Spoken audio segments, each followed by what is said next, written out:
Siyempre, una, nagpapasalamat po tayo sa lahat ng mga kababayan natin.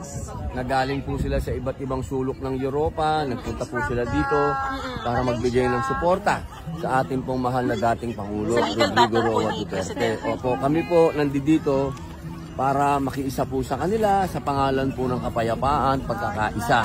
Ang kailangan po natin ngayon, ipakita natin lahat yung emosyon natin sa eleksyon. Opo, ayaw po natin ng gulo. Ang gusto po natin, sa eleksyon nyo po ilabas lahat ang inyong mga nasa saloobin. Kamusta na po yung kalusugan lang niya? Mabuti naman po si Mayor. Sabi nga po ni Vice President, high spirit po si Mayor. Ang bilin niya sa ating lahat, relax. Sir, kumusta po yung yung pagdalaw niyo po kay dating Pangulong Duterte? Ano po yung mga si Inday Sara. Si Inday Sara lang nakadalaw, no? Kasi ang nangyari, naghiwalay kami. Ang dami kasing tao na nagtipon-tipon doon sa labas ng hukuman. At ang nakiusap si Inday Sara na kung pwedeng maiwan ako para makabalik siya na alas 5, no? Pero kinwento naman niya sa akin na mabuti naman ang kanilang pag-uusap. Unang-una, ang namimiss talaga ni Presidente Duterte ay yung pagkain Pilipino. At nag-request siya ng medyas at saka ng sinyelas. At ang sinabi nga niya, yung mensahe niya is kulang ang mga tao at lahat na mayroong panahon, no? There's a time for reckoning, no? Ang sabi niya, kulang no? ang mga tao? Hindi, ang sabi niya, cool lang ang mga tao. Cool. May nahon lang ang tao at there's a time for reckoning, no? At ang sabi nga niya, umuwi ka na kaagad ng Pilipinas at dapat kayo nandun at naninilbihan. No? Sinabi niya kay Vice President. Umuwi na siya. Huwag na siyang nandito. Sabi niya, umuwi ka na ng Pilipinas. Okay? Yun ang sabi niya. Pero, kumusta po yung kalusugan niya generally? Well, sabi naman ni BP Sara, ang tatay niya kasi hindi talaga napapatingin sa doktor, no? Pero mukha namang okay siya. Bagamat alam natin na yung appearance niya sa hukuman, ako bilang isang naging spokes niya, mukhang mahina. At napapansin ko rin yung pananalita niya, mukhang nagka-crack yung kanyang boses, no? At mukhang hard of hearing din, no? Dahil may ilang mga pagkakataon na pinaulit niya yung tanong. Sir, sino formally ang tatayo bilang mga legal counsels? Well, mag-aanunsyo na po ang grupo, no? Bukas po may magpupulong kami. Bukas pa yung pulong? Oo. Nang anong time, sir?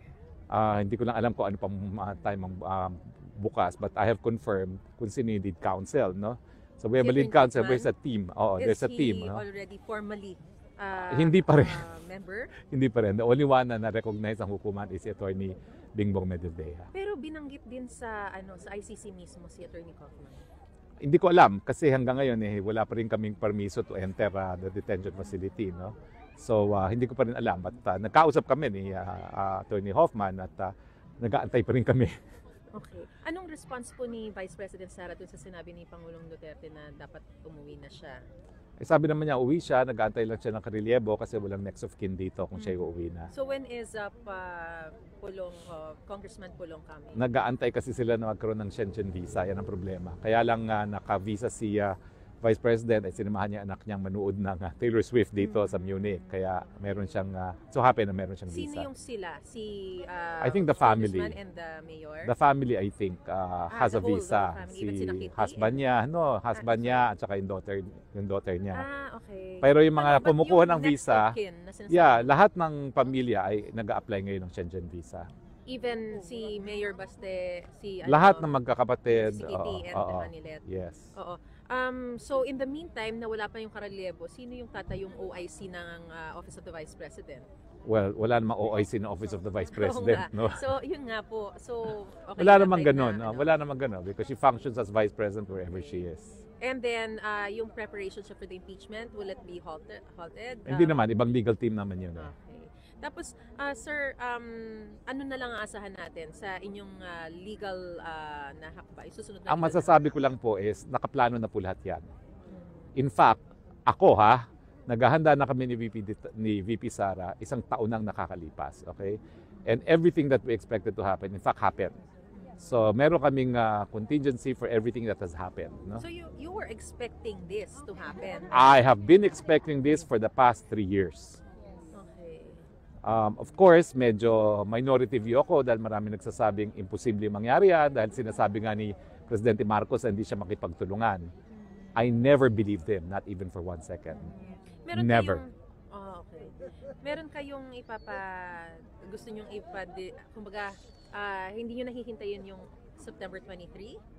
Well, I would rather na mag-discuss muna kami as a team. I have to be a team player. But it's unacceptable to us, to me personally, because hindi pa kami nagbi-meeting as a legal team na mag-aantay ng September 23. Sige sir, meron ba kayong mensahe sa mga... Well, magpapasalamat kami sa lahat ng ating mga kababayan sa suporta na binibigay nila kay Presidente Duterte. Yun po nagbibigay ng lakas kay Presidente Duterte ngayon.